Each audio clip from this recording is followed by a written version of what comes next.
வணக்கம். டாக் ஜட்ஜ்ல இன்னைக்கு தமிழகத்தில் சூடு பறக்க, அனல் பறக்க குதித்துக் கொண்டிருக்கும் அரசியல். அதை பத்தி தான் பேச போறோம். நம்ம ஏற்கனவே வந்துட்டு டிஎன் ரவுண்டப் எல்லாம் பண்ணியிருக்கோம். ஸோ நம்மளோட நண்பர் திரு ரஜினி ராம்கி, அரசியல் விமர்சகர், அரசியல் பத்தி தெளிந்த ஞானம் உள்ளவர். ஸோ அவர் கூட இன்னைக்கு பேச போறோம். ஸோ வாங்க டாக் ஜட்ஜ்ல ரஜினி ராம்கியுடன் தமிழ்நாடு தேர்தல்.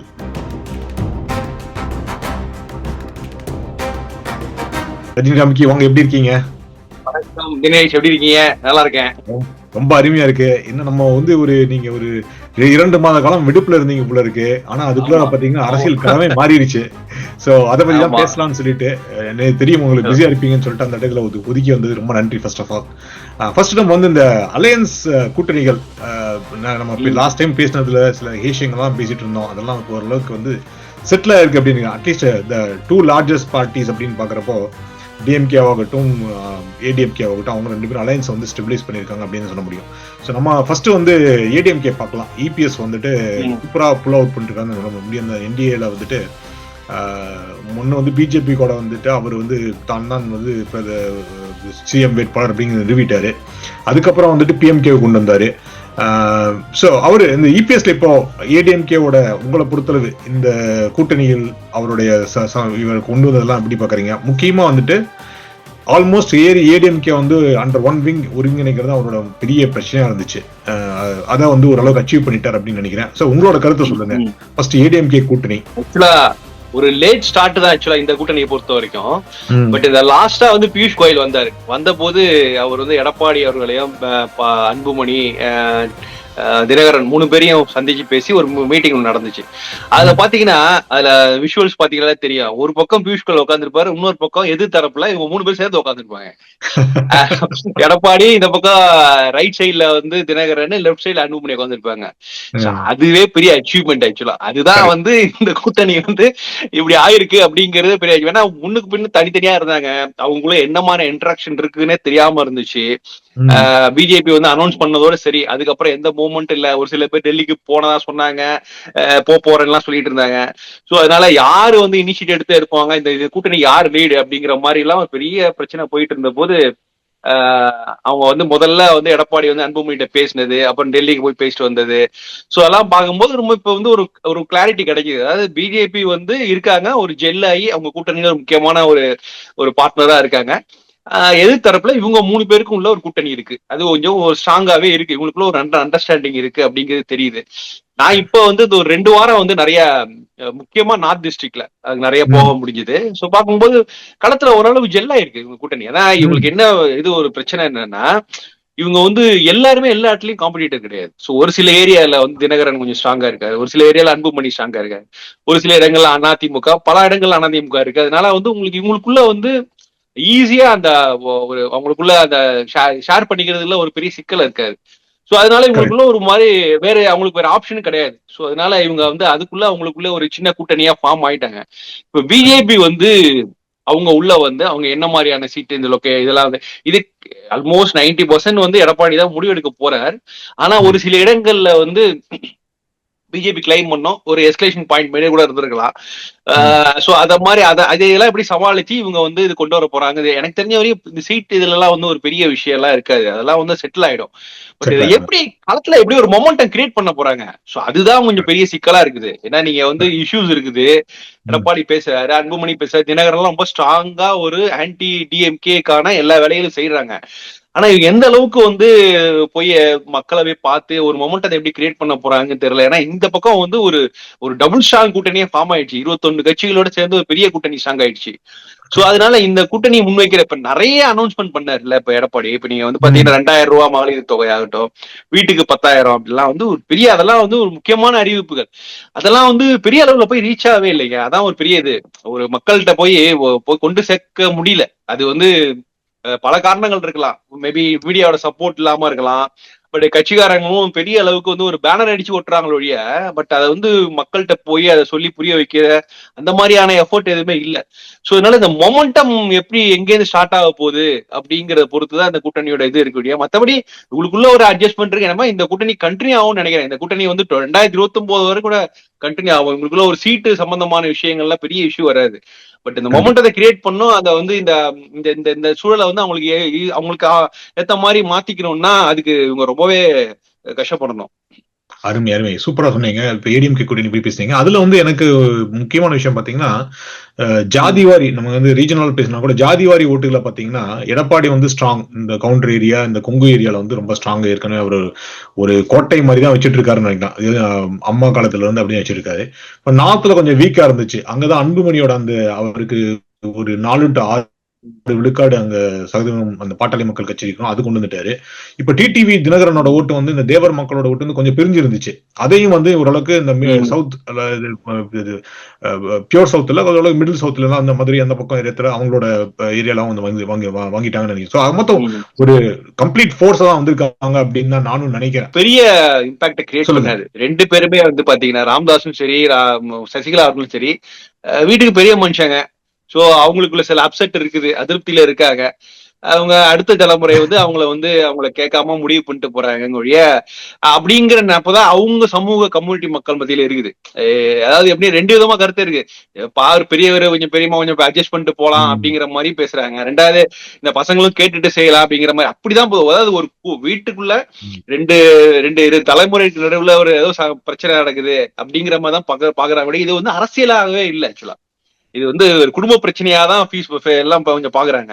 சோ அதனால ஒரு இது கூடிய சீக்கிரம் செட்டில் ஆயிடும். ஆக்சுவலா கூடிய சீக்கிரம் செட்டில் ஆகி எனக்கு மன வருத்தங்கள் இருந்தாலும் நம்முடைய சமூக வாக்குகள் எல்லாம் ஸ்பிட் ஆகாம இருக்கிறதுக்காக இந்த நேரத்தில் இப்படி ஆதரித்து தொலைக்க வேண்டியிருக்கிறது அப்படிங்கிற மாதிரியான ஏதாவது ஒரு அறிக்கையை ஏதாவது கொடுத்துட்டு கொஞ்சம் அமைதியாயிடுவாங்க தான் நினைக்கிறேன். பெரிய இம்பாக்ட் கிரியேட் பண்ண முடியாது. அது பண்ணாலும் இவங்களுடைய லைஃப் ஆமா அவங்களுடைய இதுவரைக்குமான அதாவது இதுக்கு மேல அவங்களுக்கு அரசியல் எதிர்காலம் என்ன இருக்குன்னு அப்ப அதை விடல. இதுவரைக்கும் அவங்க பேசி வந்த அரசியலுக்கு அவங்களுக்கு வந்து அகேன்ஸ்ட் ஆயிடும் மாதிரி ஆயிடும். அதனால வந்து மோஸ்ட்லி அமைதி ஆயிடுவாங்கன்னு தான் நானும் நினைக்கிறேன். திமுக கூட்டணியில வந்து கொஞ்சம் வந்து ஸ்டாலினே கொஞ்சம் கலங்கிட்டாரு தான் நினைக்கிறேன். ஏன்னா திடீர்னு சொல்லிட்டு வந்துட்டு காங்கிரஸ் வந்து கூட்டணி இருந்து விலகிருமோ அப்படின்னு சொல்லிட்டு ஒரு வாரம் 2 வாரம் கூட சொல்லலாம் கொஞ்சம் பதட்டமாக இருந்தாங்க. நாங்க நினைச்சேன் காங்கிரஸ் வந்து உண்மையா பாத்தீங்கன்னா தமிழ்நாடு வளர்ச்சி அடையல, அவங்க வீழ்ச்சி தான் அடைஞ்சிட்டு இருக்காங்க. காங்கிரஸுக்கு வந்து வாங்கும் சதவீதத்துல வந்து வாங்கும் சதவீத ஓட்டுல வந்துட்டு ரொம்ப குறைச்சுதான் அவங்களோட குறைஞ்சிட்டே தான் வருது. திமுக இல்லது அதிமுக கூட்டணி நான் சொல்றது வந்து ஒரு 50 ஆண்டுகளுக்கு முன்னால அவங்க வந்து அதிமுக கூட்டணி இருந்தப்போ ஓரளவுக்கு பர்சன்டேஜ் இருந்துச்சு. அதுக்கப்புறம் வந்து மூப்பனார் தலைமை தாங்கினப்போ ஓரளவுக்கு இருந்துச்சு. அதுவே தமாக உடையிறப்போ கொஞ்சம் பிரிஞ்சிருச்சு. பட் அதுக்கப்புறம் பாத்தீங்கன்னா ஒரு 2000 இருந்து காங்கிரஸ் தொடர் வீழ்ச்சியில இருக்காங்க. ஆனா அவங்க வந்து திடீர்னு வச்ச டிமாண்ட் பட்டு பயந்துருச்சு. இதுல வந்து விஜய் ஃபேக்டர் எவ்வளவு முக்கியம் அப்படின்னா, நீங்க எங்களுக்கு நாங்க கேட்ட சீட்டு கொடுக்கலன்னா விஜய் கூட ஜாயின் பண்ணிடுவோம் அப்படின்ற மாதிரி சொன்னாங்க. அது கொஞ்சம் ஏன்னா அவருக்கு விஜயும் காங்கிரஸும் கூட்டணி சேர்ந்திருந்தால் ஏடிஎம்கேக்கு பயங்கரமான அட்வான்டேஜ். ஏன்னா அந்த ஓட்டு பிரிக்கும் இதுல வந்து பயங்கர அட்வான்டேஜ் இருக்கும் அப்படின்னு. பட் ஆனா இது ஸ்டாலின் நல்லபடியா முடிச்சிட்டாரு நினைக்கிறேன். அதான் அவர் முடிச்ச பிறகு ரொம்ப சந்தோஷமா வெளியில வந்து அந்த இப்போ பினிஷ் சொன்னது வந்துட்டு பயங்கர வைரலா வேற போயிட்டு இருக்கு. அதை பத்தி சொல்லுங்க. திமுக கூட்டணி இதுக்கு வந்து இந்த ஒரு பெரிய வெற்றி தான் ஆக்சுவலா. அதை பொறுத்த வரைக்கும் 2 தரப்புமே வெற்றி தான் சொல்லுவேன். திமுகவும் சரி காங்கிரஸுக்கும் சரி இது ஒரு பெரிய வெற்றி தான். பட் இதுக்கு முக்கியமான காரணம் இந்த ஒன் மேன் மேட்ச் சொல்லுவோம்ல, man of the match award goes to Selvaperunthagai தான். ஏன்னா அவரு இந்த பிரச்சனை வந்த காலத்துல இருந்து ரொம்ப டிப்ளமேட்டிக்கா பேசுது. அதாவது முதல்ல கேஎஸ் அழகிரி தான் பேசினாரு, நம்ம விட்டு கொடுக்க கூடாது, ஆட்சியில் பங்கு அதிகாரத்தில் பங்கு, நம்ம இந்த இடம் வந்து கூடுதலா சீட் கிளைம் பண்ணலாம் அப்படிலாம் சொல்லும் போது ரொம்ப ரொம்ப செல்வ பெருந்தகையோட ரிப்ளை எப்படி இருக்குன்னா, அது பாருங்க தலைமை என்ன சொல்லுதோ அதை நான் செய்ய கேட்க போறேன். நான் போய் திமுக கேட்கறது எனக்கு ஒன்னும் சிக்கல் கிடையாது. டெல்லி தலைமை ராகுல் காந்தி என்கிட்ட எதுவும் சொல்லட்டும், சொன்னா நம்ம வந்து நிச்சயமா அதை டிமாண்ட் பண்ணுவோம். நம்ம கேட்கக்கூடிய இடத்துல நாம இருக்கோம், கொடுக்க இடத்துல திமுக இருக்குலாம் பேசினாரு. அதாவது அது விட்டு கொடுக்காம, அதாவது நம்ம கட்சி காங்கிரஸையும் விட்டு கொடுக்காம, அதே சமயத்துல அங்க சிக்னல் நீ என்ன வேணா பேசிட்டு போங்க, எங்களுக்கு டெல்லி தலைமை சொல்லட்டும், நான் அதுக்கேற்ற மாதிரி பேசுறேன் தான் சொன்னாரு. சோ அந்த ஸ்டாண்டை வந்து கடைசி வரைக்கும் மெயின்டைன் பண்ணாரு. அது ஒரு பெரிய விஷயம் ஆக்சுவலா. இது வந்து இன்னும் ஒரு எதிர்பாராத ஒரு ஒரு ஒரு முக்கியமான நபர் வந்து அந்த கோவாக்காரரு கிரீஷ் சோடங்கர். அவரு கொஞ்சம் எதிர்பாராத விதத்துல ரொம்ப ஸ்ட்ராங்காவே இருந்தாரு. அவர் பேசுனது எல்லாமே வந்து அதெல்லாம் இங்க இன்ஃபேக்ட் ஃபர்ஸ்ட் டைம் வந்து பேசிட்டு போகும்போது இல்ல 25 சீட் தான் அப்படிங்கிற மாதிரி கன்ஃபார்ம் பண்ணி சொல்லிட்டாரு. 20 சீட் தான், ஒரு ராஜ்யசபா சீட் தான் அப்படிங்கிற சொல்லி அனுப்பிச்சிட்டாங்க. அவரு இங்க வந்து பிரஸ்ஸ பார்க்கவே விடல. செல்வ பெருந்தகை வந்து அவரை பேசவே விடாம அப்படியே அழைச்சி போயிட்டு பிளைட் ஏத்தி விட்டாரு. டெல்லியில போயிட்டு அவரு நேஷனல் மீடியா கூப்பிட்டு அதெல்லாம் இல்ல நாங்களாம் இதுவும் எல்லாம் ஒத்துக்க முடியாது அப்படின்லாம் ரொம்ப ஸ்ட்ராங்கா எல்லாம் பேசினாரு. பேசிட்டு இல்ல எனக்கு ஒரு பயங்கர அப்செட்டு சொல்லிட்டு அவரு இதுக்கு மேல நான் இதுல வந்து கலந்துக்க மாட்டேன்னு சொல்லிட்டு நான் இமெயில்ல மெயில் அனுப்பிச்சு நான் கலந்துக்க போறேன்னு சொல்லிட்டு அதெல்லாம் நியூஸ் எல்லாம் வந்துச்சு.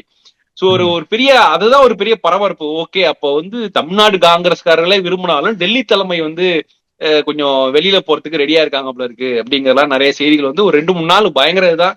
நீ செல்வ பிறந்த வீட்டு ரிசப்ஷன் அந்த மாதிரி ஃபங்க்ஷன் எல்லாம் கூட இருக்கும்போது பரபரப்பா இருந்துச்சு.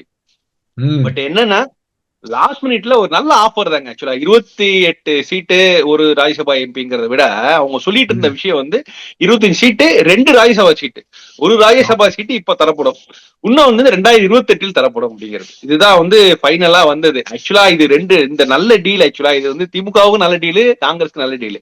இப்ப நம்ம வந்து வீடு வாங்குறோம் அப்படின்னா கையில காசு இருக்கும்போது ரெண்டுக்கு போதும் லீஸ் வாங்கி போறது நல்லது.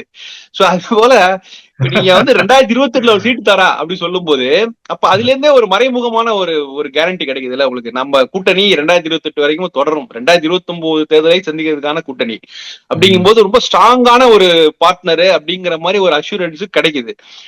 ரெண்டாவது ராஜ்யசபா விடுதாங்க. நீங்க எம்எல்ஏ வச்சு என்ன பண்ண போறீங்க? நீங்க டெல்லியில உங்களுக்கான பணிகளை செய்யறதுக்கு 2 சீட் தரோம் அப்படின்லாம் சொல்லும் போது ரொம்ப ஈஸியா. ஏன்னா ராகுல் காந்திக்கு சில ப்ரையாரிட்டிஸ் இருந்துச்சு, அவருடைய நெருக்கமானவர்கள் இருக்கிறவங்களுக்கு கொடுக்கணும் அப்படிங்கிற மாதிரி. அதே மாதிரி மத்த காங்கிரஸ்க்கு 2 கிடைச்சதுன்னா ஒண்ணு இப்ப இன்னொன்னு கட்சிக்காரங்க மாதிரி சொல்லி கொடுத்துருக்கலாம். நீங்க வந்து பாத்தீங்கன்னா யாரெல்லாம் இந்த கிட்டத்தட்ட தமிழ்நாடு 2026 அசம்பிளி எலெக்ஷனே மறக்கடிக்கிற மாதிரி இந்த ராஜ்யசபா எலெக்ஷன்ங்கிறது அதுக்கு ஒரு பெரிய முக்கியத்துவம் தந்துட்டாங்க. அந்த டெட்லைன் இந்த மார்ச் 5 அப்படிங்கிற டெட்லைன் வந்ததுனாலதான் இந்த டீலே வந்து முடிஞ்சுது. இல்லைன்னா இது இன்னும் எடுத்துட்டு போயிருக்கும். இது வந்து நாமினேஷன் பண்ற அளவு கூட போயிருக்கும். அது வரைக்கும் கூட முடிவு பண்ணிருக்க மாட்டாங்க. பட் இந்த எதிர்பாராத ட்விஸ்ட் மாதிரி இந்த ராஜ்யசபா எம்பிக்கு நம்ம ஒரு முடிவு பண்ணியே ஆகணும் அப்படிங்கிறதுனால அதோட சேர்த்து பேசி இது பண்ணாங்க. இதுல பாத்தீங்கன்னா 3 பேரு ரொம்ப ட்ரை பண்ணாங்க. திருநாவுக்கரசர், தங்கபாலு, பீட்டர் அல்போன்ஸ் 3 பேரும் ட்ரை பண்ணாங்க 3 பேர்ல யாருக்காவது கிடைக்கும்ட்டு. ராகுல் காந்தி தரப்புல அவங்க இந்த லட்சுமி நடராஜன் அவங்க பிளஸ் இந்த எதிர்பாராததான் கிறிஸ்டோபர் திலக். சோ எப்படி 2 சீட் கிடைக்கும் அப்படின்னு தான் நானே அதான் எதிர்பார்த்துட்டு இருந்தேன். ஏன்னா அது வந்து ஒரு செட்டில். ஏன்னா இந்த இவங்கள திமுக வந்து காங்கிரஸை விடாது, காங்கிரஸ் திமுக விடாது. 2 பேருக்கு இயல்பான ஆர்கானிக் கூட்டணி சொல்லுவாங்கல்ல அத மாதிரி. ஆனா வந்து இத வந்து 28 அப்படிங்கும் போது அவங்க வந்து சந்தோஷப்பட்டுக்கலாம், நாங்க கேட்டதோட கிடைச்சிருக்கு அதிகமா அப்படின்ட்டு. பட் இவங்களுக்கு எல்லாம் ஆனா வந்து 2 பக்கமுமே ஆமா அவங்க லாஸ்ட் டைம் வந்து 40-41 கிளைம் பண்ணி படிப்படியா இறங்கி வந்து அழகிரி வந்து 25ல க்ளோஸ் பண்ணிட்டு அப்பவே கன்னியாகுமரி நாடாளுமன்ற தேர்தல் எங்களுக்கு வேணும் எல்லாம் கேட்டுக்கல பண்ணாங்க. இப்ப கூட பாத்தீங்கன்னா இந்த 25 சைன் ஆன பிறகு இதுக்கப்புறம் நடந்த டிராமா எல்லாம் பயங்கரம். கிரீஸ்வரங்கர் வந்துட்டாரு சென்னை ஏர்போர்ட்ல வந்து 3 மணி நேரம் வெயிட் பண்ணிட்டு இருக்காரு. அவரு கேட்ட எல்லாம் ஓகே. ஆனா அடிஷனலா ஒரு கண்டிஷன் என்ன வேணும்னா இது மாதிரி உள்ளாட்சி அமைப்புல எங்களுக்கு வந்து 50% 20% சீட் எல்லாம் வேணும் அப்படின்னு கேட்டு அது சம்பந்தமே இல்லாத நேரம் சம்பந்தம் இல்லாத கண்டிஷன் அதை போட்டு அதையும் நீங்க வந்து அக்ரிமெண்ட்ல சேர்த்துக்கிட்டதான் நான் வருவேன் அப்படிங்கிற மாதிரி எல்லாம் சொல்லி அவரை வந்து இல்ல சேர்த்தாச்சு வாங்கலாம் சொல்லி கூப்பிட்டு போனதா ஒரு செய்தி. சோ எப்படியோ அவர் வந்து அவரை வந்து அழைச்சிட்டு போய் அவரு கூட நேரம் அறிவலுக்கு போக மாட்டேன்னு டி நகர்லாம் வந்து பரபரப்பா இந்த லாஸ்ட் ஒரு 3-4 ஹவர்ஸ் வந்து ரொம்ப பரபரப்பாவே இருந்தது. அது போயிட்டு அப்புறம் முடிச்சுட்டு ஒரு முதல்வர் செய்யறதுல வந்து ஒரு பெரிய வைரல் ஆச்சு. ஆக்சுவலா என்னன்னா ஒரு ஒண்ணுமே இல்லாத விஷயம் தான். ஆனா ஒரு பெரிய பரபரப்பா நம்ம தமிழ் சினிமால கிளைமாக்ஸ் வர மாதிரி 10 அடிக்குள்ளதான் ஹீரோயின் ஓடி வருவாங்க. ஆனா அது ஓடி வர்றது ஸ்லோ மோஷன்ல போட்டு கூட்டணியில வந்துட்டு எப்படியோ அந்த இப்பெல்லாம் வந்துட்டு திமுக அந்த கூட்டணி அவர் பினிஷ் சொன்ன பிறகு எல்லாம் சந்தோஷமா இருந்தாலும் எனக்கு ஒரு சம்சயம் என்னன்னா அவங்களுக்கு முதல்ல திமுக உள்ள ஒரு பயம் இருந்திருக்குன்னு நினைக்கிறேன். இது ஏன்னா 2 காரணம் பாத்தீங்கன்னா முதல் வந்து பிரேமலதா அவங்க கட்சியை வந்து எப்படி என்ன பொறுத்தளவு அதிமுக வந்து அவ்வளவு அவங்க வரவேற்கிற மாதிரி தெரியல. அவங்க வந்தா வாங்க வரலன்னா எங்க அப்படின்னு தான். ஆனா டிஎம்கே வழிய போய் அவங்களை ஏத்துட்டு வந்தாங்க. அது ஒண்ணு. 2வது வந்து ஓபிஎஸ் மாதிரி ஒரு ஆளு. ஓபிஎஸ் வந்து நீங்க பாத்தீங்கன்னா பல வருடமாக அதிமுகவிலே இருந்தவர் அவரை வந்து இழுத்துட்டு வந்துட்டாங்க. அதாவது இந்த ஓரளவுக்கு இந்த தேவர் வாக்கு கிடைக்கும் அப்படிங்கிறதுக்காக. சோ அதனால திமுக ஒரு பயம் அப்படின்னு சொன்னா. ஆனா என்ன பொறுத்தளவு இந்த கூட்டணி அமைப்புல இந்த 2 பெரும் துரோகங்கள் தான் அதான் அப்படின்னு நினைக்கிறேன். என்ன பொறுத்தளவு தேமுதிக கட்சிக்காரங்களாகட்டும், ஓபிஎஸ் அண்ணா திமுக ஆகட்டும், 2 கட்சிகளையும் வந்துட்டு அவங்களோட மக்களுக்கு, அடித்தட்டு மக்களுக்கு, அந்த ஃபாலோவர்ஸ்க்கே வந்து கொஞ்சம் பேரடி மாதிரி தான் தெரியுது. அதை பத்தி என்ன நினைக்கிறீங்க? பிரேமலதா பண்ணதை பத்தி அந்த கட்சிக்காரங்கள், அதாவது எந்த கட்சி வந்து விஜயகாந்தை வந்து அந்த அளவுக்கு எதிர்த்து பேசி அவரை கேரக்டர் அசாசினேட் பண்ணாங்களோ அந்த கட்சி கூட பிரேமலதா ஜாயின் பண்ணிட்டாங்க. 3 முறை ஒரு கட்சியின் முதலமைச்சராக இருந்தவர் எதிர்கட்சியில போய் ஏதோ ஒரு ஒரு ஒரு சாதாரண ஆள் தொண்டன் போய் சேர்ற மாதிரி போய் சேர்ந்து ஒரு மாலையை வாங்கிட்டு வந்தது ரொம்ப கேவலமா இருந்துச்சு அப்படின்னு சொல்லிட்டு இருந்தாங்க. நிறைய ஹேஷியங்கள், நிறைய இதெல்லாம் கூட போட்டு இருந்தாங்க. கார்ட்டூன் சித்திரங்கள்லாம் பார்க்கறதுக்கே கொஞ்சம் கஷ்டமா தான் இருந்துச்சு. ஆஹா, இப்படி எல்லாம் இருந்த மனுஷர் அப்படின்ற மாதிரி தான் இருந்துச்சு. அதை பத்தி எப்படி போயிட்டு இருக்கு, உங்களோட கருத்து என்ன? ஓபிஎஸ் பொறுத்த வேற ஆப்ஷன் இல்லைங்க அவருக்கு. ஆக்சுவலா அவரு தாவேக்கா போது கூட ஆப்ஷன் இருந்தது. அதாவது அவர் வந்து போயிட்டு இன்ஃபேக்ட் சொல்லிட்டு போற மாதிரி தான் அந்த பிஜேபியோட அனுமதியோட தாவேக்கா போற மாதிரி எல்லாம் அப்படிலாம் ஒரு பேச்சு இருந்தது. ஏன்னா நாளைக்கு திரும்பி வந்து ஆஃப்டர் எலெக்ஷனுக்கு அப்புறம் கூட பாஜக பக்கம் வரலாம் அப்படிங்கிற மாதிரி எல்லாம் ஒரு இருந்தது.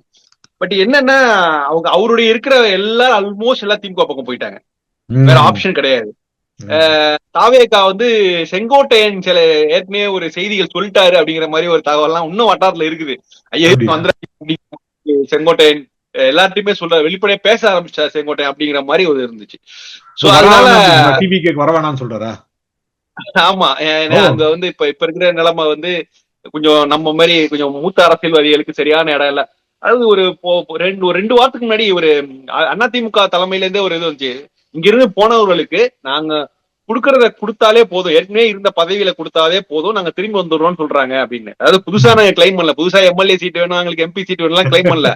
இங்க ஏதாவது எங்களுக்கு மாவட்ட தலைவர் கொடுத்தீங்களா, அதை கொடுத்தீங்கனாலே போதும், நாங்க போனதை வந்துருவோம் அப்படிங்கிற மாதிரி நிலைமை மோசமா இருக்கு அப்படிங்கிற மாதிரி பேச ஆரம்பிச்சாங்க. ரெண்டாவது ஓபிஎஸ் ரொம்ப யோசிச்சாரு. ரெண்டாவது அவருக்கு ஒரு இது சேஃப் பெட் ஆக்சுவலா இந்த பக்கம் போறது. ஒரு 3 முறை முதல்வராகும் போது ப்ரொஃபைல் எல்லாம் பெரிய பிரச்சனை. இது அவருக்கான சரியான இடம் திமுக கிடைக்குமா அப்படின்னு அதுக்கு ஒரு கேரண்டி கொடுத்த பிறகுதான் அவர் அதுக்கு ஓகே பண்ணாராம். சோ அதனால இந்த தேர்தலில் எலெக்ஷன்ல நிப்பாராங்க டவுட். ஆக்சுவலா அவருடைய பையன் நிப்பாரு, சோ அவர் நிக்க மாட்டாரு. பட் அவருக்கான ஒரு கௌரவமான ஒரு பொறுப்பு அப்படிங்கிறது அவருக்கு கண்டிப்பா கிடைக்கும். ரெண்டாவது ரொம்ப ஒரு 5 வருஷம் ஒரு டிராவல் தானேங்க அது. 5 வருஷமா எனக்கு தெரிஞ்சு 5 வருஷமா ஒருத்தர் வந்து ஒரு கட்சியை எதிர்த்து கிளைம் பண்ணிட்டு, நான் தான் கட்சிக்கு ஓனர், நான் தான் உண்மையானவர் அப்படின்னு சொல்லிட்டு வேற யாரும் தமிழ்நாட்டு அரசியல் வராது இருந்தது கிடையாது. பாப்பாங்க, ஒரு 2 வருஷம் பாப்பாங்க, அப்புறம் 3வது சொந்த கட்சி ஆரம்பிச்சு போவாங்க, இல்லைன்னா வேற ஏதாவது கட்சியில ஜாயின் பண்ணுவாங்க. பட் இவர் 5 வருஷங்கிறது ஒரு பெரிய டிராவல் தான். பட் இப்ப என்னன்னா இவங்களுக்கு வந்து ஒரு சமூக அந்த பின்னணி வாக்குகள் இருக்கு, முக்குளத்தோர் வாக்கு அங்க இருக்கு அப்படின்ட்டு. அது என்னைக்கு தினகரன் வந்து இங்க இங்க வந்துட்டாரோ அதுல இருந்து டக்குன்னு ஸ்பிட் ஆக அந்த பெர்செப்ஷன் தானே ஆக்சுவலா உண்மையிலேயே நமக்கு அவங்களுக்கு எந்த அளவுக்கு இருக்கா இல்லைன்னு நமக்கு தெரியாது. ஆனா ஒரு பெர்செப்ஷன் கிரியேட் ஆனோடனே வேற வழி இல்லாம போர்ஸ்ஃபுல்லா அவர் வந்து ஒரு டிசிஷன் எடுத்தே ஆகணும். ஒண்ணு இங்க இருக்கணும், இல்ல வெளியில ஆப்போசிட் கேம்ப்ல இருக்கணும் அப்படிங்கிற மாதிரி. So our போர்ஸ்ஃபுல்லா எடுத்ததுதான். பட் இதுல என்னன்னா திமுகவுக்கு வந்து ஆக்சுவலா இன்ஃபேக்ட் சொல்ல போனா திமுகவுக்கு வந்து ஒரு பெரிய லாபம் எல்லாம் இல்ல. பட் அவங்க என்ன நினைச்சாங்கன்னா, ஒருவேளை காங்கிரஸ் வெளியில போனா ஒரு பேக்கப் பிளான் மாதிரி ஒரு அல்டர்னேட்டிவ் பிளானுக்காக வச்சிருந்தாங்க. அது இவங்க வந்தோடனே சரி ஓகே வர்றது அடிஷனல் தான் அப்படிங்கிற மாதிரி எடுத்துட்டாங்க. பட் இப்ப எப்படி கொண்டு போடுறது அப்படிங்கிறது ஒரு சிக்கல் வரதா செய்யும். ஆனா இப்போதைக்கு வேற வழி ஆப்ஷன் அவங்களுக்கும் வெளில போறதுக்கான ஆப்ஷன் இல்லைனால ஆக்கிரமணம் ஆயிடும். கிட்டத்தட்ட தேமுதிகவோட நிலைமை அதான். தேமுதிக வந்து நானே பல தடவை அவங்க நியூட்ரல் பார்ட்டி ஆக்சுவலா அவங்களுக்கு தேவை ரொம்ப சிம்பிளா இருந்தாங்க. எங்களுக்கு தேவை அடிஷனல் சீட்ஸ், அடிஷனல் ஆஃபர்ஸ், இந்த அடிஷனல் இந்த ராஜ்யசபா எம்பி. அது ரொம்ப நீண்ட கால கனவு. அங்க பிரேமலதா சொல்லியிருந்தாங்க, இது எங்க கட்சியோட நீண்ட கால கனவு. சுதீஷ் வந்து ரொம்ப அவரும் வந்து கட்சியோட தொண்டன் தான் அவரு அப்படின்னாங்க. இது ஆக்சுவலா வந்து இதுக்காக ரொம்ப நாள் எதிர்பார்த்தாங்க.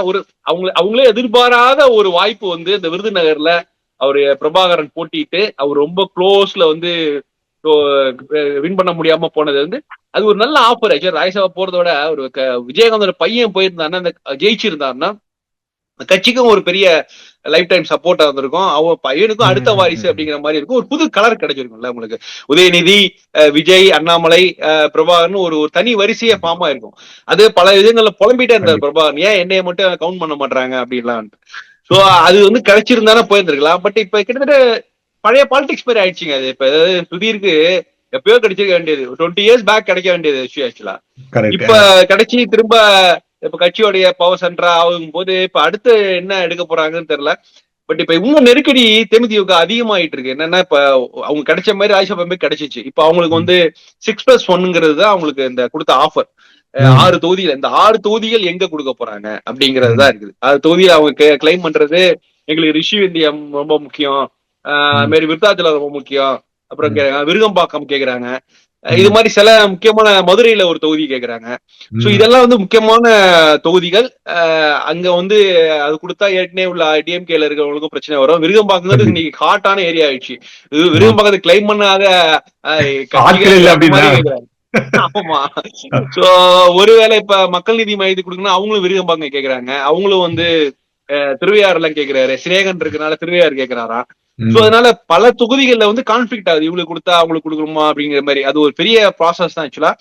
பட் இந்த விஷயத்த தேமுதிக உள்ள வந்துச்சு, ராஜ்யசபா எம்பி கிடைச்சிட்டாங்க. ஆக்சுவலா மேஜர் ஆஃபர் அதான் நினைக்கிறேன், ராஜ்யசபா எம்பி தான் மேஜர் ஆஃபர். சோ அதனால மற்ற தொகுதிகள்ல வந்து அவங்க வந்து காம்ப்ரமைஸ் பண்ணிட்டு தான் போயாகணும், ஒரு வழியே கிடையாது.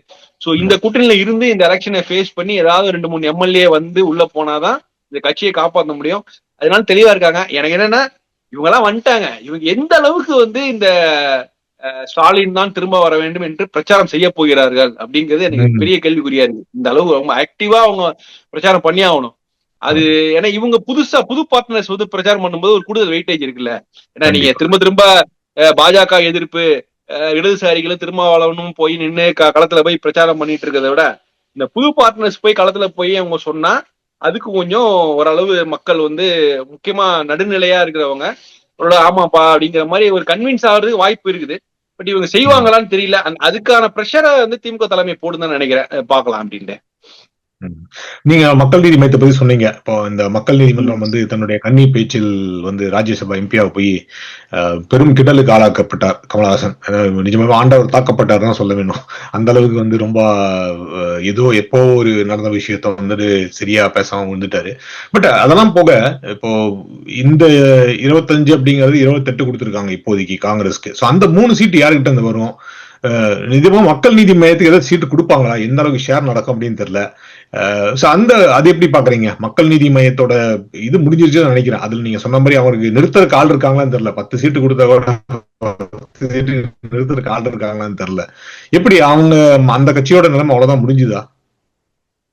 இல்ல, மக்கள் நீதி மையம் வந்து நான் கூட அவங்க அதிகமா இன்ட்ரெஸ்ட் காட்ட மாட்டாங்கன்னு நினைச்சேன். ஏன்னா வந்து நீங்க கமலுக்கு அடுத்தது ஒரு புது தலைவர்களை, 2ஆம் கட்ட தலைவர்களை அடையாளப்படுத்துற மாதிரி ஆயிடும் ஆக்சுவலா. சோ ஒரு 3 சீட்டு அவங்க கேட்பாங்க, ஒரு பேருக்கு தான் கேட்பாங்க, அப்படி கிடைச்சா கூட பெரிய அலாட் பண்றதுல பெரிய சிக்கல் இருக்கும்லாம் நினைச்சேன். ஆனா இப்ப அவங்க கொஞ்சம் சீரியஸா தான் கேட்கறாங்க. ஒரு 3 இடங்கள், குறைந்தபட்சம் ஒரு 3 இடங்கள், இல்ல 2 இடங்கள் கிடைச்சா கூட ஓகே அப்படின்ட்டு. சோ இது வரைக்கும் இந்த கட்சியில இருந்தவங்க, முக்கியமா சினேகன் உட்பட ஒரு ஸ்டார் கேண்டிடேட் எல்லாம் இருக்குதுங்க. இவங்களுக்கு எந்த இடத்துல தொகுதி கிடைக்கும் அப்படிங்கிற ஒரு சிக்கல் இருக்குது. வின்னிங்கான சான்சஸும் இருக்கு. நீங்க வின் பண்ணி வந்தாலும் அது ஒரு கட்சி வந்து ஒரு இன்னொரு 10 ஏற்கனவே 10 கட்சி தான், 21 கட்சிகள்ல ஒரு இன்னொரு கட்சியா இருக்குது, வாய்ப்பு இருக்குது. சோ இது ஒரு எதிர்பாராத வாய்ப்பு. கமலை தவிர மற்ற நிர்வாகிகள் இத்தனை வருஷம் இருந்தாங்கல்ல, 2018 இருந்து இருந்தவங்களுக்கு ஒரு எதிர்பாராத வாய்ப்பு தான். 1 or 2 பேர் வந்து ஓரளவு கிடைச்சி எம்எல்ஏ கூட வாய்ப்பு இருக்குது. அது ஒரு பெரிய விஷயம் இருக்கு. அது வந்து கமலே தெரியாம அந்த கட்சியோட லைஃப் லைன் வந்து கண்டினியூ ஆகுதுதான் நான் பாக்குறேன். அது அவரே எதிர்பார்க்கல, இது போயிட்டு இருக்குது. சோ எனக்கு எல்லா கட்சிகளுக்கும் எல்லா கட்சிகளுக்குமே 1 or 2 ரெப்ரசன்டேட்டிவ்ஸ் வருவாங்க.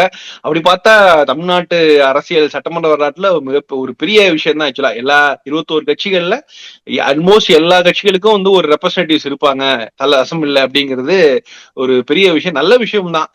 பட் அவங்களுக்குள்ள கான்ஃபிளிக்ட் எதுவும் வந்துடக்கூடாது. கான்ஃபிளிக்ட் வராம ஒரே மாதிரி ஒரே வெர்ஷன்ல பேசினாங்கன்னா ஒன்னும் பிரச்சனை இருக்காதுன்னு நினைக்கிறேன்.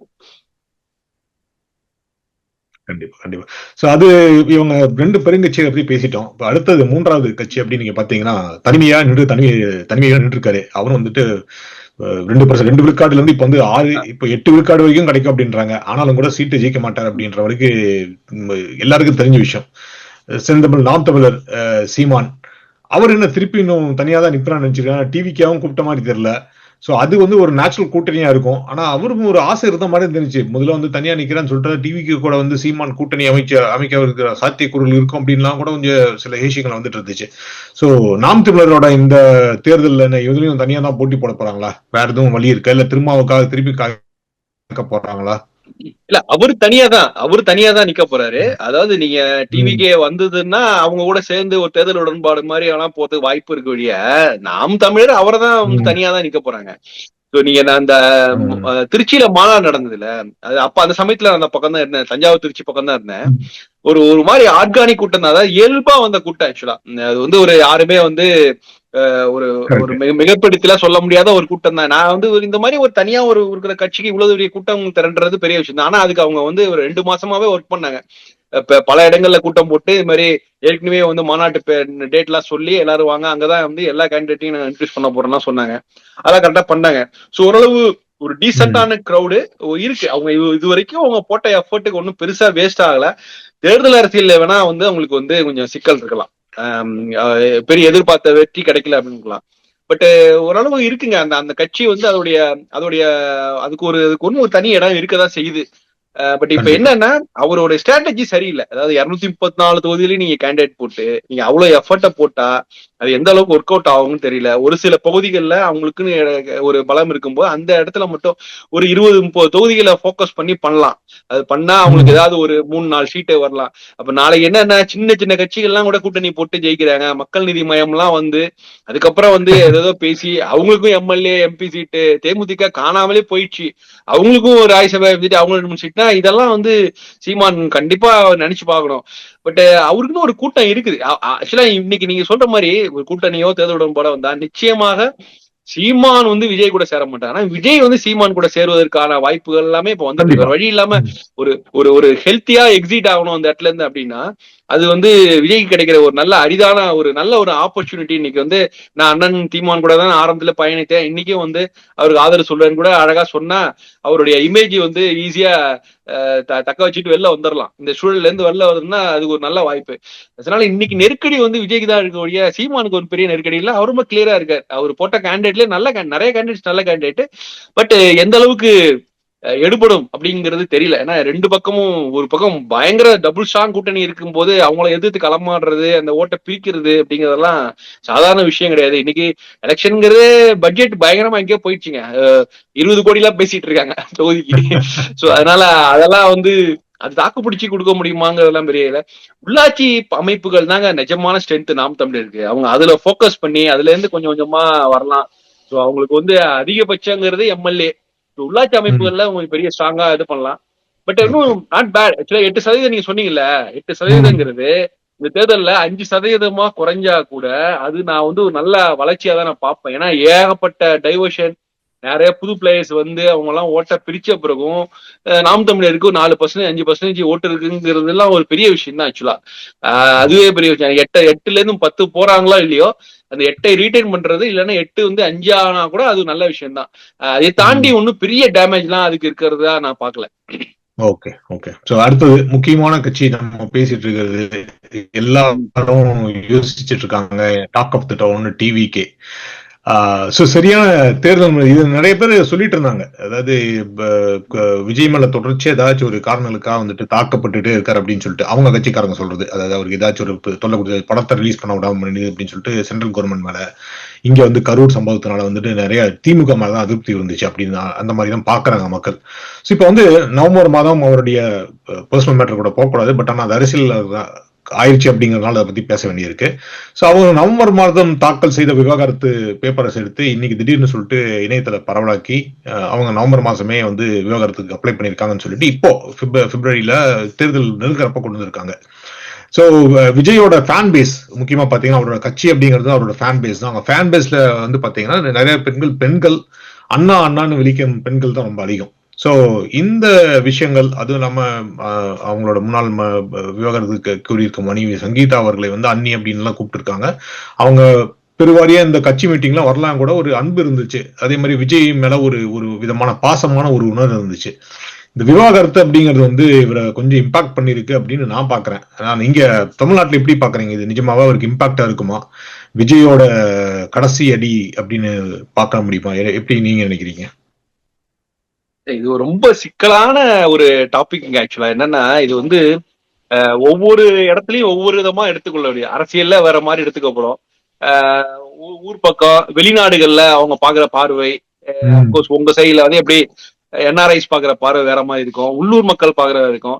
பட் நம்ம வந்து ஒவ்வொரு பக்கமும் நியாயம் அதெல்லாம் இருக்கு. நம்ம பேசக்கூடாது அப்படின்னா கூட நம்ம வந்து மக்கள் வந்து கல்ச்சுரல் ஷாக் இருக்குல்ல, அது வந்து நம்ம மறுக்கவே முடியாது. நிச்சயமா இருக்கு. நான் வந்து கண்மூடித்தனமான ஒரு நம்பிக்கை. சோ அது வந்து சிதையும் போதே அவங்க வந்து எப்படி எடுத்துக்கிறதுங்கிறதுல வந்து அந்த அளவுக்கு இன்னும் மக்கள் பழக்கப்படல. ஜெனரேஷன்ஸ் எல்லாம் மாறினா கூட, எவ்வளவோ டெக்னாலஜி வந்தா கூட இந்த மாதிரியான அடிப்படையான விஷயங்கள்ல வந்து கிடக்கிற இந்த ஷாக்கு வந்து மக்களால, அதுவும் வந்து இந்த யங் ஜெனரேஷனால ரொம்ப கேஷுவலா பேசுறாங்க. பேசும்போது ஜஸ்டிஃபை பண்றாங்க. என்னங்க பெருசு ஜெயநோமி என்ன என்ன தப்பா பண்ணிட்டாரு அப்படிலாம் பேசிட்டு இருந்தவங்க மனசுக்குள்ள ஒரு பெரிய ஷாக் தான் அது. என்னடா இது வந்து பொலிட்டிக்கலா கொண்டு போகும்போது அவங்களால அவ்வளவு சீக்கிரம் ஈஸியா அதை கடந்து வர முடியல. ஆக்சுவலா இது வந்து நம்ம வந்து இல்லவே இல்ல, இது இம்பாக்ட் இல்ல, அந்த அளவுக்கு மனப்பக்குவம் எல்லாம் வந்திருக்கு அப்படின்லாம் நிச்சயமா சொல்ல முடியாது. இது பெண்கள் மத்தியில, இளம் பெண்கள் மத்தியில அவங்க ரொம்பவே இதுதாங்க லைஃப். ஆக்சுவலா இதுதான் வந்து இததான் வந்து அவங்க எதிர்பார்த்து இந்த இந்த இந்த இமேஜ் வந்து அண்ணா அப்படிங்கிற இமேஜ் வந்து விஜய்க்கு கிடைச்ச ஒரு பெரிய பொக்கிஷம். அதுல வந்து விழுந்த ஒரு மிகப்பெரிய டேமேஜ். ஆக்சுவலா எனக்கு என்னன்னா இவ்வளவு விஷயம் நடக்கும்போது இதெல்லாம் ஏன் சரி பண்ணாம அவர் வந்து கட்சி ஆரம்பிச்சார் அப்படிங்கறதுதான். நிச்சயமா அதை பண்ணிருக்கவே கூடாது. ஆக்சுவலா இதெல்லாம் சரி பண்ணிட்டு எல்லாத்தையும் செட்டில் பண்ணிட்டு எல்லாத்தையும் பண்ணிட்டு தான் அரசியலுங்கிறது ஷுட் பி லாஸ்ட் ஆப்ஷனா இருக்கணும். நீங்க இவ்வளவு இஷ்யூஸ் வச்சுட்டு வரும்போது நிச்சயமாக பிளே பண்ணுவாங்க. சின்ன சின்ன விஷயங்கள் எல்லாம் கூட பெருசா ப்ராப்பர்ட்டி டாக்ஸ் கட்டல, சர்வீஸ் டாக்ஸ் கட்டலங்கிறதெல்லாம் பெரிய ஆளாகி என்னென்னவோ பண்ணாங்க. சோ இதெல்லாம் பெரிய விஷயம். ஆக்சுவலா இதெல்லாம் ரொம்ப சர்வசாதாரணமா அதெல்லாம் வச்சுட்டு அதை ஜஸ்டிஃபை பண்ண ஆரம்பிச்சிருக்காங்க. அதெல்லாம் ரொம்ப சிக்கலான விஷயம் தான். ஆக்சுவலா இது நிச்சயமா பின்னடைவு தான், அதுல எந்த சந்தேகமே கிடையாது. ஏன்னா அவங்களுடைய வந்து பின்னடைவுங்க தாண்டி மனசளவுல அவங்களுடைய அந்த கோர், இந்த ரசிகர்களுடைய கோர் ஸ்ட்ரென்த் இருக்கு பாத்தீங்களா, அதுவே இம்பாக்ட் பண்ணும். ஆக்சுவலா இது வந்து அரசியலை தாண்டி அவருடைய செல்வாக்கு, தனிப்பட்ட செல்வாக்கு கிடைச்ச ஒரு பெரிய பின்னடைவு. இதெல்லாம் சரி பண்ணிருக்கலாம். அவர் இவ்வளவு தூரம் பேசுறவரு இதெல்லாம் சரி பண்ணிருக்கலாம். ரெண்டாவது நான் ஆரம்பத்துல இருந்தே ஒரு சந்தேக கண்ணோடு பாக்குறது என்னன்னா, அவர் முன்வைத்த எல்லா திமுக எதிர்ப்புமே ஒரு ஒரு ரொம்ப செயற்கையா, ரொம்ப ஆர்டிபிஷியலா இருந்தது.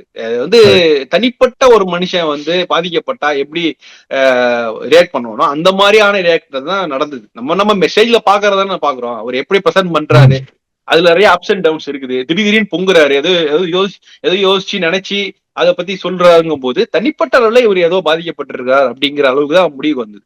ஏன்னா நீங்க வந்து பொதுவான விஷயங்கள்ல பொதுமக்களுக்கு பாதிக்கிற விஷயங்கள் பத்தி இந்த அளவுக்கு எமோஷன்ஸ் வேல்யூ எல்லாம் வராது. அவர் பேச எல்லாமே அப்படிதான் இருந்துச்சு. சோ அதனால ஏதோ ஒரு பர்சனலா கொஞ்சம் ரொம்ப பாதிக்கப்பட்டிருக்கிறாரு, அது திமுகவுடைய ஆள அப்படிங்கிற மாதிரி தெரிஞ்சது. சோ அதனால அதுக்கு பின்னாடி நிறைய பிரச்சனைகளா இருக்கலாம், நமக்கு எதுவும் ஆதாரம் கிடையாது, நம்ம சொல்ல முடியாது. பட் நிறைய கண்டிப்பா ஒரு பெரிய ஸ்டோரி பின்னாடி இருந்திருக்கு. அதனாலதான் இன்னைக்கு வந்து ஹார்ட் ஆஃப் த டாபிக் அதுதான். எல்லாரும் பேசுறது இவங்க அப்படி பேசினாங்க அப்படி பேசினாங்க, அதுதான் ரொம்ப ரொம்ப இன்ட்ரெஸ்டிங்கா போயிட்டு இருக்கு. அரசியல் விஷயங்களை தாண்டி இந்த மாதிரி விஷயங்கள் தான் போயிட்டு இருக்கு. பட் அரசியலா இது வந்து அவருக்கு பெரிய பின்னடைவு தான் நான் பாக்குறேன். பட் இவர் எப்படி இதுல இருந்து வெளில வராரு, அவருடைய தனிப்பட்ட செல்வாக்கை காப்பாத்திக்க போறாரு அப்படிங்கறதெல்லாம் ஒரு சிக்கல் எல்லாம் இருக்குது. இப்ப இத வந்து இந்த நிலையில போய் இத காங்கிரஸ் நினைச்சாதான் கொஞ்சம் கவலையா. இவ்வளவு பிரச்சனை இருக்கும்போது ஒரு நேஷனல் பார்ட்டி எவ்வளவு பெரிய ரிஸ்க் எடுத்து நாங்க தாவேக்கடை கூட்டணி சேருவோம், அவங்க 70 சீட் வரைக்கும் கொடுப்பாங்க, நாங்க வந்து எங்களை அவங்க சுமந்து போவாங்க அப்படிலாம் எடுத்த முடிவு இருக்கு பாத்தீங்களா, அதெல்லாம் வந்து ஜஸ்ட் எஸ்கேப். காங்கிரஸ் உடைய மூத்த தலைவர்கள் கொஞ்சம் கொஞ்சம் ஓல்டர் ஜெனரேஷன்ல அப்பா தப்பிச்சம்பா அப்படின்னு கூட நினைக்கிறதுக்கு வாய்ப்பு இருக்குது. ஏன்னா இது கண்டிப்பா தமிழ்நாட்டுல இது பெரிய கல்ச்சுரல் ஷாக் வேல்யூ கிரியேட் பண்ணுங்க. இது வந்து சாதாரண விஷயம் கிடையாது. ஆக்சுவலா இதெல்லாம் வந்து ரொம்ப ஜஸ்டிஃபை பண்ணவே முடியாது. நமக்கு நியாயம் நினைச்சிருந்தா கூட. பட் பொலிட்டிக்கலா அங்க போய் மக்களை கன்வின்ஸ் பண்றது ரொம்ப ஜஸ்ட் லைக் ஒரே வார்த்தையில கடந்து போயிடுவாங்க. என்னங்க மனுஷன் அப்படிங்கிற மாதிரி அவரோட பர்சனல் இதுக்கு வரும். இது எப்படி திருப்பி கொண்டு வந்து இதை ஜஸ்டிஃபை பண்ண, இது பாருங்களா, இந்த இந்த ஒரு விஜய் வந்து த்ரிஷா கூட திரும்ப ஒரு ரிசப்ஷன் அட்டன் பண்றாருங்கிறது அந்த அட்டிடியூட் எப்படி புரிஞ்சுக்கிறாங்கன்னா, நமக்கு இயல்பா தெரிஞ்சா கூட அவருடைய பாஸ்டர் கடையை பாருங்க எப்படின்னா, அவரு நம்ம ஜோசப் விஜய் சொல்லும் போது ஆமாண்டா நான் தாண்டா ஜோசப் விஜய் அப்படிங்கிற மாதிரிதான் அவரு பல விஷயங்களுக்கு. ஆமா, பல விஷயங்களுக்கு யாராவது வந்து ஆமா தற்கூரியா, ஆமா நான் தற்கூரிதான் அப்படி ரியாக்ட் பண்றவருதான். நானே அததான் இப்படி யாராவது சொன்னாங்கன்னா ஆமான்னு சொல்லுவாரோன்னு நானே ப்ரெடிக்ட் பண்ணேன். அது வரைக்கும் ப்ரெடிக்ட் பண்ணாம நானே ப்ரெடிக்ட் பண்ணும்போது அவர் ஆமா த்ரிஷாவோட ஒன்னா வந்து இறங்கும்போது அதுல எந்த சேஞ்சஸ் இல்லைங்க. இந்த சினாரியோ வந்து சேஞ்ச் ஆகவே இல்லைங்க. அது அவரை பத்தி யாராவது தவறோ ரைட்டோ அவரை பத்தி குறை சொன்னாலே ஆமா அந்த குறைக்கு நான் சொந்தக்காரன் தான், ஆமா நான் இப்படிதான் பண்ணுவேன், ஆமா இதுல என்ன தப்பு இருக்கு அப்படிங்கிற ஜஸ்டிஃபை பண்ற மூட்லயே தான் போறாரு. அது அந்த சினரிய மாறவே இல்லை. இது என்ன மாதிரியான ஆட்டிடியூட் என்னன்னு தெரியல. இது வந்து கம்ப்ளீட்டா நம்மள இருந்து விலகி இருக்காரு. நம்மளுடைய ஏஜ் குரூப் தான் அவர் இருந்தாலும் நம்மளை விட்டு ரொம்ப விலகி இருக்காரு. அவர் வந்து அவருடைய ஜெனரேஷன் வேற மாதிரி இருக்குது. இது எனக்கு பெரிய ஒரு ஷாக்கிங்க கொடுக்குது. இப்படி ஒரு தலைவர் தமிழ்நாட்டுல வந்து எப்படி நம்ம அக்செப்ட் தலைவர் மட்டும் இல்ல, ஒரு சினிமால ஒரு பெரிய ஸ்டாரு ஒரு சோசியல்ல இவ்வளவு பெரிய இம்பாக்ட் கிரியேட் பண்ண போறவர் எந்த அளவுக்கு இப்படி இருக்காரு, அவருடைய தவறை வந்து நம்ம ஜஸ்டிஃபை பண்றாரு. அப்படி ஆமா இப்படிதான் நீங்க ப்ரெடிக்ட் பண்ணீங்களா, இப்படிதான் நடந்துப்பேன், நான் மாற மாட்டேன் அப்படிங்கிறது அது வந்து கண்டிப்பா அரசியலுக்கு ஒர்க் அவுட்டே ஆகாது. இதை இன்னும் வந்து எப்படி அவரை சுத்தி ஒரு ஒரு சீரியஸா ஒரு அரசியல் ஸ்ட்ராட்டஜி எல்லாம் போட்டு உட்காந்துருக்காங்கன்னு தெரியல. அதுல அவ்வளவு பெரிய லேக்ஸ் அண்ட் லேக்ஸ் செலவு பண்ணிட்டு வேற உட்காந்து ஸ்ட்ராட்டஜி பண்ணிட்டு இருக்காங்க. இவங்க இன்னும் என்ன பண்ண போறாங்கிறது ரொம்ப ஆச்சரியமா இருக்கு எனக்கு. ஆமா. அது அவர் ரிலீஸ் பண்ணது பாத்தீங்கன்னா, அந்த வீடியோ ரிலீஸ் பண்ணதே பாத்தீங்கன்னா, ஒரு பிஆர்ஓ தான். நிக்கில் முருகன் அப்படின்னு நினைக்கிறேன். அவங்க தான் ரிலீஸ் பண்ணாரு முதல்ல.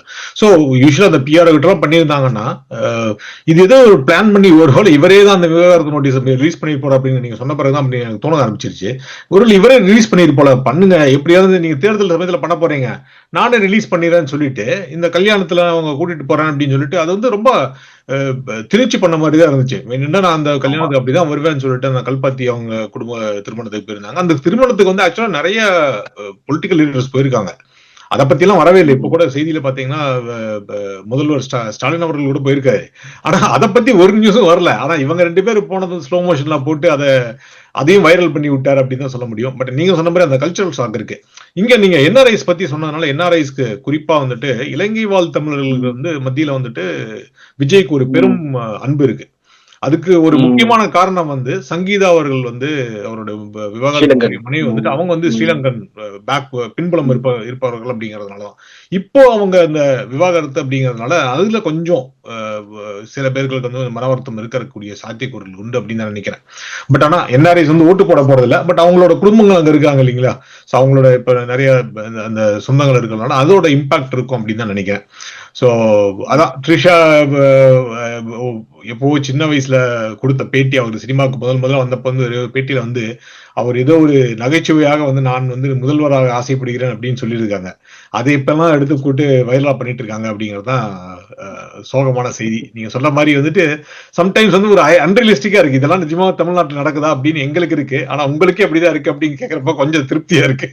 என்னன்னா ஒரு வந்து ஒரு பெரிய நல்ல ஒரு கோல்டன் ஆப்பர்ச்சுனிட்டிங்க ஆக்சுவலா. ஏன்னா நீங்க வந்து இந்த யங் ஜெனரேஷனுக்கு வந்து ஒரு அரசியலை பத்தி திரும்பி பார்க்க வைக்கிறது, அரசியல் பத்தி பேச வைக்கிறது, அதுவும் அவங்க வந்து இணையத்துலதான் களமாடிட்டு இருக்காங்க. அப்ப அவங்க நீங்க பாருங்க, விஜய் அரசியலுக்கு வந்த பிறகுதான் விஜய் ரசிகர்ல அரசியல் பேச ஆரம்பிச்சாங்க. அதுக்கு முன்னாடி அரசியலே பேச கிடையாது. அவங்க பேசுறதெல்லாம் பாக்ஸ் ஆஃபீஸ் இருக்காரு, அது இதை உடைச்சாங்க அதை உடைச்சாங்க, சம்பந்தமே இல்லாம சகலகலாவலன் கூட எல்லாம் கம்பேர் பண்ணி அன்னைக்கு இத்தனை தேட்டர்ல போச்சு, நீங்க அதெல்லாம் எங்க விஜய் தட்டு உடைச்சிட்டாரு அப்படிலாம் பேசிட்டு இருந்தவங்களுக்கு ஒரு புதுசா ஒரு கண்டென்ட் கொடுத்தாரு. அவர் அரசியல் கட்சி ஆரம்பிச்சு புதுசா கண்டென்ட் கொடுத்து அதை டைவர்ட் பண்ணி விட்டாரு. சோ இவங்களும் பெருசா அப்படியே ஆரம்பிச்சு எல்லாரையும் அவங்க கலைஞர் ஜெயலலிதா இருந்து ஆரம்பிச்சு எல்லாரும் திட்டிட்டு திரும்ப அவங்களும் சப்போர்ட் பண்ணி என்னென்னமோ போட்டு எல்லா பர்னிச்சரையும் உடைச்சு விட்டாங்க. பட் இது ஒரு பெரிய ஒரு ஆப்பர்ச்சுனிட்டியை கையில எடுத்து கொடுத்துட்டு அது ரொம்ப சர்வசாதாரணமா வீணாக்குறாங்க பாருங்க. அவ்வளவு நீங்க வந்து இதுக்கு நீ கட்சியில ஆரம்பிச்சிருக்கே வேணா, இப்ப அவரே பாருங்களேன். இப்ப நீங்க ரசிகர்களை விடுங்க, அவங்களுக்கு வந்து சரியான டைரக்ஷன் தரப்படவில்லை, அவங்களுக்கு அந்த அளவுக்கு மெச்சூரிட்டி கிடையாது. பட் இவரே பல லட்சம் செலவு பண்ணி போறாரு. நீங்க வந்து டிப்பிக்கலா இந்த கந்தர்வ கோட்டை செங்கிப்பட்டி இருக்கிற ஏரியாலாம் ரொம்ப ரிமோட் ஏரியா. நீங்க அங்க போனீங்கன்னா அங்க இருக்கிறவங்கள்ட்ட அந்த ஊரை பத்தி தான் நீங்க பேசணும். அப்பதானே கனெக்ட் ஆக முடியும். நீங்க அங்க போயிட்டு நீங்க ஸ்டேட் பாலிடிக்ஸ பத்தி அதெல்லாம் பத்தி நீங்க இதுக்காக அவ்வளவு தூரம் போய் டிராவல் பண்ணி இவ்வளவு லட்சங்கள் தனி பிளைட்டை பிடிச்சி திருச்சி போது தனி பிளைட்டு அங்க போயிட்டு அங்கே இருந்து கார் எடுத்துட்டு பை ஆன் ரோடு வந்து தஞ்சாவூர் போய் அது மாதிரி ஒரு ரிமோட் ஏரியால போயிட்டு அங்க ஒரு கூடாரத்தை போட்டுட்டு அது அங்க வந்திருக்க எல்லாமே வந்து ஒரு 3-4 டிஸ்ட்ரிக்ட்ல இருக்கிற அவருடைய ரசிகர்கள் இளைஞர்கள் ரொம்ப கஷ்டப்பட்டு கடுமையான வெயில். நான் அந்த பகுதிக்கு இப்பதான் போயிட்டு வந்தேன் பகுதிக்கு, அதனால நல்லா சொல்றேன். கடுமையான வெயிலு அங்க வந்துட்டு அவங்கள கூட்டு வரும்போது அவங்கள உற்சாகப்படுத்துற மாதிரி எனக்கு கந்தர்வ கோட்டை முந்திரி தொழிற்சாலை இருக்குது, இந்த பக்கம் உங்க ஹாஸ்பிட்டல்ல ஒன்னும் சரி. அவர் சினிமால வர டயலாகே வேற விதமா பிரசன்ட் பண்ணிருக்கலாம். இல்ல இந்த மாதிரி சில ஹாஸ்பிட்டல் திடீர் விசிட்குள்ள போயிருக்கலாம், ஒரு பரபரப்பை கிரியேட் பண்ணிருக்கலாம். இவ்வளவு பெரிய ரிமோட் ஏரியாவுக்கு இவ்வளவு பெரிய அட்டென்ஷன் கிடைக்கிறது காரணமே விஜய்ங்கிற மாதிரியான பேச்சுக்கெல்லாம் வந்திருக்கும். எதுவுமே பண்ணாம அந்த போய் சம்பந்தமே இல்லாத பிரச்சனையை பத்தி பேசிட்டு பஞ்சாலாக் எல்லாம் பேசி வந்தா ரொம்ப அநியாயமா இருக்கு. எவ்வளவு அவருடைய பணம் எவ்வளவு வேஸ்ட் ஆகுது, அவருடைய டைம் எவ்வளவு வேஸ்ட் ஆகுது, அவங்க பார்ட்டிசிபேட் பண்றவங்களோட டைம் வேஸ்ட் ஆகுது. இதெல்லாம் புரிஞ்சிக்காமலே ஒரு நல்ல ஆப்பர்ச்சுனிட்டி, இந்த அளவுக்கு போய் ரீச் உள்ள ஒரு ஸ்டார் நடிகர் ஒரு இவ்வளவு தூரம் வந்து கட்சியெல்லாம் ஆரம்பிச்ச பிறகும் திரும்ப வந்து போயிட்டு பர்சனல் வெஞ்சன்ஸ்க்காக ஏதோ யூஸ் பண்ணிக்கிறாரோ அப்படிங்கிற மாதிரி தெரியுது. அவர் பேசின வெள்ளூர்ல பேசுறதும் சரி, பர்சனல் வெஞ்சன்ஸ் அப்படின்னு ஒரு பார்வை நீங்க வச்சீங்க. ஆனா இன்னொரு பார்வை எப்படி இருக்கிறாங்கன்னா, இவர் வந்து எப்படி வந்து கமலஹாசன் வந்து டிஎம்கேவோட பி டீமா இருந்தாரோ, அது அவர் வந்துட்டு பேட் எல்லாம் வந்து நடிச்சாலும் கூட கமலஹாசன் வந்து பாத்தீங்கன்னா கொங்கு ஏரியால தான் கொண்டு வந்து நிக்க வச்சாங்க. நீங்க கமலஹாசனுக்கும் கொங்கு ஏரியாவுக்கும் வந்துட்டு எதுவுமே ஞானஸ்பிராப்தி கூட இல்ல. அந்த ஏரியாக்கே வர தேவையே இல்லை. ஏன்னா கொங்கு ஏரியா ஃபுல்லா பாத்தீங்கன்னா சத்யராஜோட படம் ஓடும், சிவகுமாரோட படம், கொங்கு நாட்டு மக்களோட படம் தான் ஓடும். மிஞ்சி மிஞ்சி போச்சா ரஜினிகாந்த் படம் ஓடும், அவ்வளவுதான். அது வேணா அவர் போய் அவர் பிறந்த ஊரான பரமுடி அந்த ஏரியா பக்கம் கூட நின்றுக்கலாம். அதெல்லாம் விட்டுட்டு இங்க கொண்டு வந்து நிக்கிறப்ப அவர் வந்து டிஎம்கேட பி டீம் அப்படின்னு தெரிஞ்சு. இப்ப அந்த சந்தேகம் தான் கொஞ்சம் வலுத்துட்டு இருக்கு. ஏன்னா இவர் விஜயோட முக்கியமான கொள்கை என்னன்னா, இவர் டிஎம்கேக்கு எதிராக பேசி அந்த ஆன்டி இன்கம்பன்சி ஃபேக்டர் ஓட்டா வந்து டிஎம்கேக்கு ஆன்டி இன்கம்பன்சி ஓட்டை இவர் வாங்கிப்பாரு. அது 8% 10% தான் போதும். அந்த ஓட்டை வந்து அதிமுகவுக்கு போகாம பாதுகாக்கிறாரு. சோ இந்த தேர்தல் முடிஞ்ச உடனே திருப்பி விஜய் வந்துட்டு நான் திரும்பி இப்ப அவதான் இதுமே கண்டுக்க மாட்டார்ல, அது அடாவடியா பண்ணிட்டு இருக்காரு இல்லையா. ஆமா நான் சினிமால தான் நடிப்பேன்னு சொல்லிட்டு போய் இன்னொரு 2 உதயநிதி ஸ்டாலின்லயோ இல்ல அவரோட பையன் படத்தையோ ஒரு 1000 கோடி 2 படம் நடிச்சாருன்னா திருப்பி அவரோட லைஃப் செட்டில் ஆயிரும். மக்கள் திருப்பியும் விசிலடி தான் போறாங்க அப்படின்னு நினைக்கிறேன். சோ அந்த மாதிரியும் ஒரு பேச்சு அடிபட்டுதா? அந்த மாதிரி தமிழ்நாட்டுல அந்த மாதிரி இருக்கா? இவரை வந்து டிஎம்கே பி டீம்னு பாக்குறாங்களா? இல்ல எனக்கு நான் கூட அந்த ஒரு சில இந்த மாதிரி தேரியில கொஞ்சம் நம்பிக்கை இருந்தது. ஆனா இப்ப எனக்கு சுத்தமா நம்பிக்கை இல்லை. என்னன்னா இவர்கிட்ட ஒரு ப்ரொபோசல் கொண்டு கொடுத்து வச்சுங்களேன் விஜய்கிட்ட, இப்படி பண்ணுங்க அப்படி சொன்னா கண்டிப்பா அதை பண்ண மாட்டாருன்னு நினைக்கிறேன். நீ எப்படி வேணா உங்களுக்கு இது நல்ல விஷயங்கன்னு சொன்னா கூட நீங்க சொல்லி நான் ஏன் கேட்கணும், நான் ஏன் பண்ணணும் அப்படின்னு நினைக்கிற அந்த மாதிரி பேட்டர்ன் தான் அவருக்கு தெரியுது நம்ம பார்த்த வரைக்கும். சோ அதனால வந்து யாருமே போய் அப்படியே கன்வின்ஸ் பண்ணி இப்படி பண்ணலாம் அப்படி பண்ணலாம் இப்படி பண்ணா உங்களுக்கு இது பெனிஃபிட்னு சொல்லி அவர் அதை உள்வாங்கிக்கிட்டு அது செஞ்ச மாதிரியே தெரியல. ஏதோ ஒரு ஒரு ஸ்ட்ரைக் ஆகி அவர் மைண்ட்ல இருந்து முடிவு பண்றதுதான் வழிய இது ஒரு திட்டமிட்ட பிளானா இருக்குது வாய்ப்பு இல்ல. அது நானே பல தடவை சொல்லியிருக்கேன். ஒரு பிஜேபி கூட சப்போர்ட் அப்ப அவர் ரொம்ப அரசியல சீரியஸா பாக்குறாரு, இப்படி இருக்கலாமோ அப்படிங்கிற மாதிரி அந்த அந்த இதுல கண்ணோட்டத்துல நம்ம சொல்றோம். பட் அவரு நடவடிக்கையில இருந்து ரொம்ப தெரியுது அவர் ஒன்றும் அரசியல சீரியஸா பார்க்கல. அது ஒரு பர்சனல் வெஞ்சன்ஸ் தான் யூஸ் பண்ணிக்கிறாரு. ஏதோ அவர் மைண்ட்ல இருந்து வர்றதுதான் இது இப்படி பண்ணும் அப்படி பண்ணணும்னு நினைக்கிறதா வழியா ஒரு கான்கிரீட் பிளான் இருக்க மாதிரி எனக்கு தெரியல. அதுக்கு வந்து கம்ப்ளீட்டா ரூல்ட் அவுட், அதுல ஒண்ணும் நன்மை இல்ல. பட் இப்ப இந்த எலெக்ஷன் இப்படியே எதிர்கொள்வாரா இல்லையாங்கிறதுலாம் ஒரு சந்தேகமா தான் இருக்குது. ஏன்னா திரும்ப கட்சியெல்லாம் கலைச்சிட்டு திரும்ப பேக் டு பெவிலியன் மாதிரி போனாருன்னா கூட அதுக்கு வந்து டேமேஜ் கண்ட்ரோல் பண்றதுக்கும் சில விஷயங்களை அவர் செஞ்சா ஆகணும். அதெல்லாம் செய்வாராங்கிறது தெரியல. ரொம்ப எனக்கு தெரிஞ்சு ரொம்ப அதிகமா தமிழ்நாடு ஊடகங்கள் வந்து விஜயை ரொம்ப அதிகமா கொண்டாடுறாங்க. ஊடகங்கள் தவிர அரசியல் கட்சிகள் வேறு எந்த நடிகருக்கும் கொடுக்காத ஒரு வரவேற்பை கொடுத்து அவங்களை ரொம்ப ஹைலைட் பண்ணி விஜய் வந்து கட்சியே ஆரம்பிச்சாருப்பா அப்படி இப்படிலாம் சொல்லி இவ்வளவு ஹைலைட் பண்ணிட்டு கடைசியில வந்து இப்ப அவங்க வந்து என்ன திரும்ப பிளான் பி என்ன அப்படிங்கிறது ஒரு மாதிரி ஒரு கொஸ்டின் மார்க்ல கொண்டு போய் நிக்குது.